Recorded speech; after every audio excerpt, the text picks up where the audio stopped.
Wonderful. Good afternoon and welcome to UCA YouTube channel.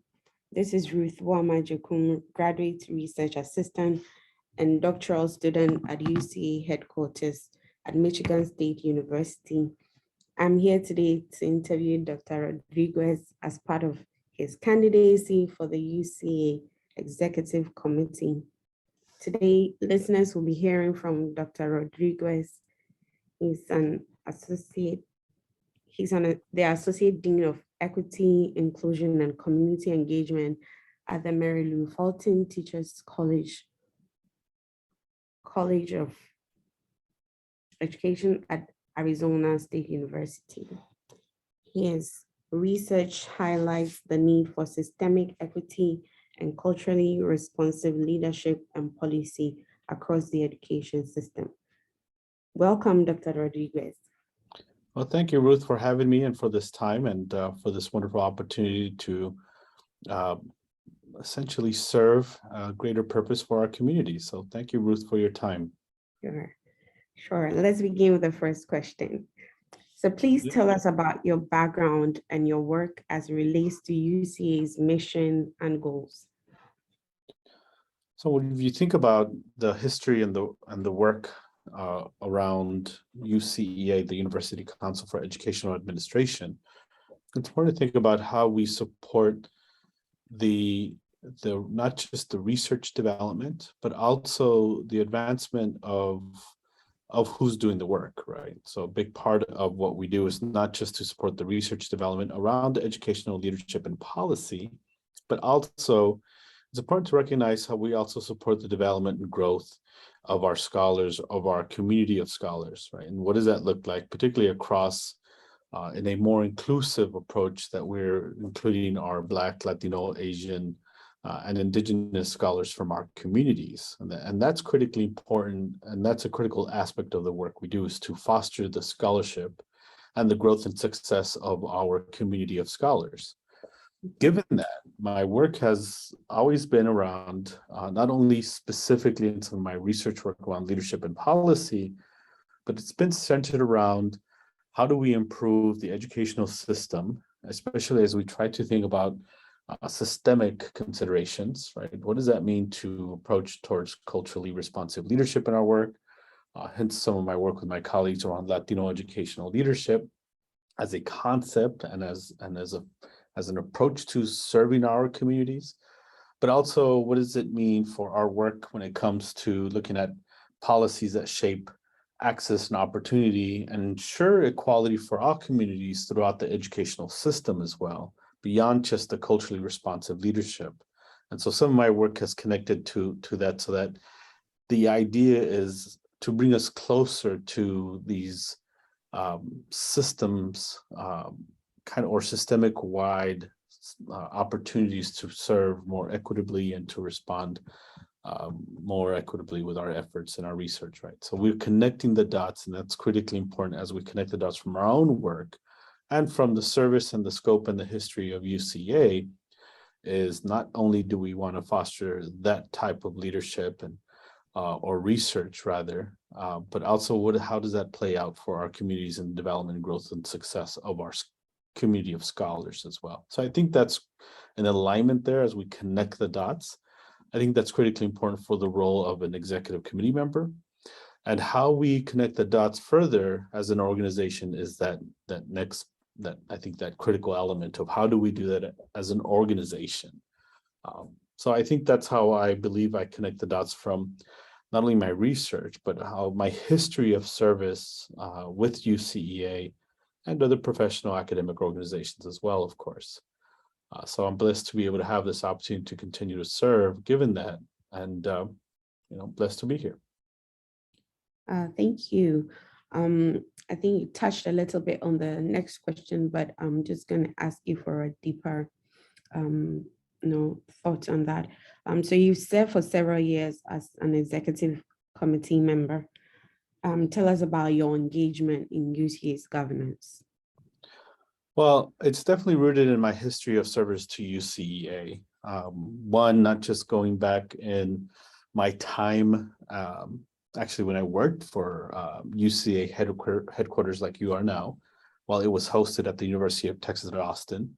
During that time, I was working in support of our Jackson Scholars Program. Eventually, that led to me serving as Associate Director for Graduate Student Development between 2010 and 2013, while my time at New Mexico State University as an assistant professor.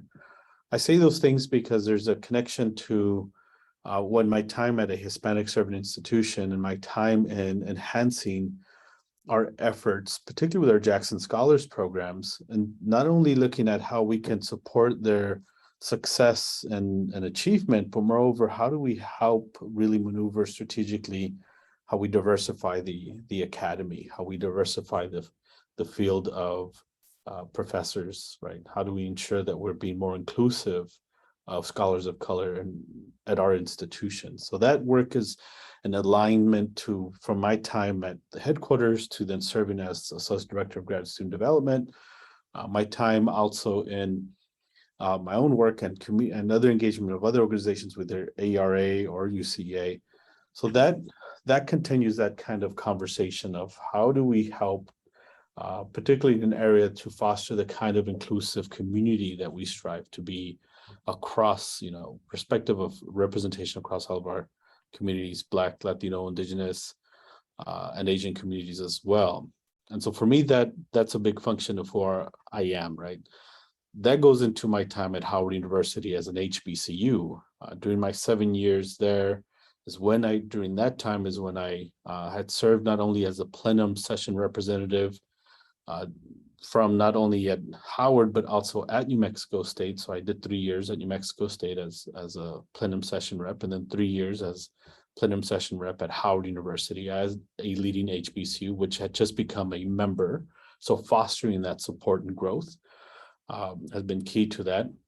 And then leading to the role as an EC member and being strategic, what does that mean for me, connecting the dots as to how I bring that experience of how we are moving towards being more inclusive for all communities during my time, representing my time at a Hispanic serving institution, my time at a HBCU at Howard University. And then now even at Arizona State, which we've just now become a Hispanic serving institution, what does that mean and how I connect the dots, how I reflect that kind of contribution on the executive committee. And to me, that's a wonderful history for why I believe there's this alignment and connecting the dots from my time from the headquarters, my time as Associate Director of Graduate Student Development for UCA with the Jackson Scholars Program specifically, and as well supporting the Clark Scholars Program, leading to my time as an HSI at a HSI and a HBCU as a plenum session rep to what I do now for the executive committee, right? Serving on the National Policy Board for Educational Administration's Review Audit Committee. What does that mean to look at our policies and efforts as we approach an equity audit? Those are the efforts as to how we, or equity study for UCA.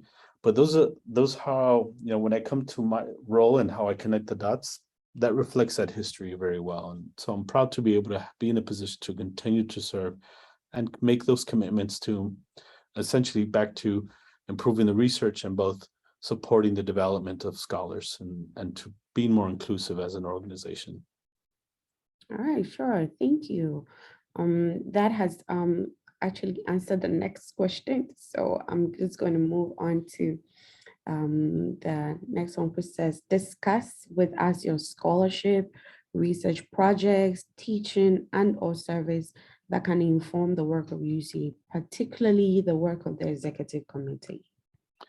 Yeah, my overall work has really been about equity or centered around equity. And whether it's through looking at leadership and how it's being more culturally responsive, or how we look at policies to essentially trying to address issues around inequities or to improve equity through policy considerations.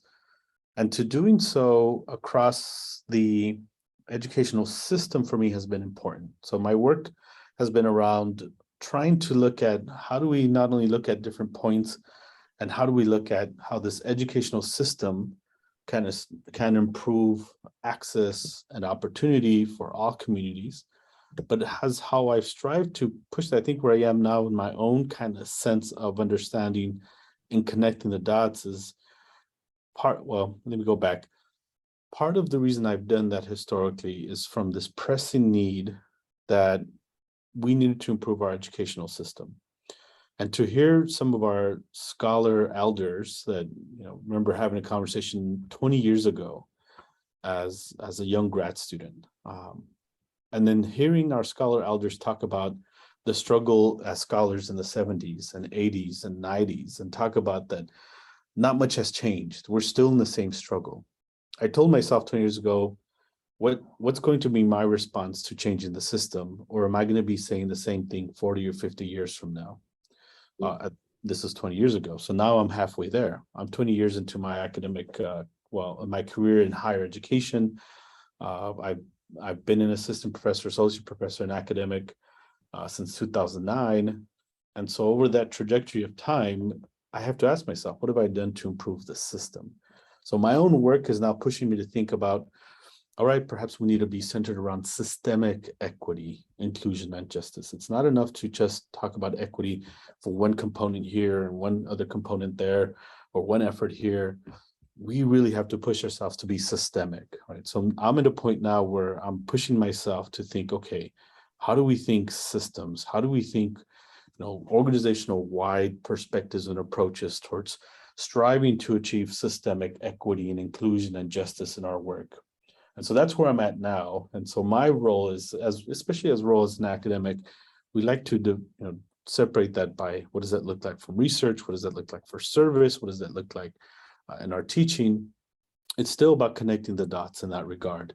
So from teaching, service, and research, I'm pushing myself to continue to strive. Okay, it's not enough to, again, focus on one little thing, but let's do this systemically. Let's look at the bigger picture. I connect the dots for that in my classroom. I connect the dots for my research and as well in my service. To me, that's critically important, connecting the dots for the work we do. And I always kind of challenge myself that if we're not striving to connect the dots specifically from the work we do to improving the outcomes and the equality of educational outcomes for our students, right, for our communities, and I'm missing the boat, then I should really think about what I'm doing. So it's an effort to really push myself, and it really isn't a way to think reflectively as well as we advance this important work, as we take on the conversation is how do we also achieve the systemic equity, inclusion, and justice as a community? And that's really the task before us, is how do we do that as an organization as well? So that's how I'm connecting the dots in my history of scholarship, and as well as where I am today, and how I feel myself now willing to, because of my leadership roles, take that pivot of now saying, okay, now we have to be a little bit better. We have to think about the greater system, right? How do we take that on, and what does that look like, especially as we strive to connect the dots? So I hope that answers the question well. Great, thank you. To that final question, share the reasons why you have chosen to run for re-election for the UC Executive Committee and your vision for the future of UC.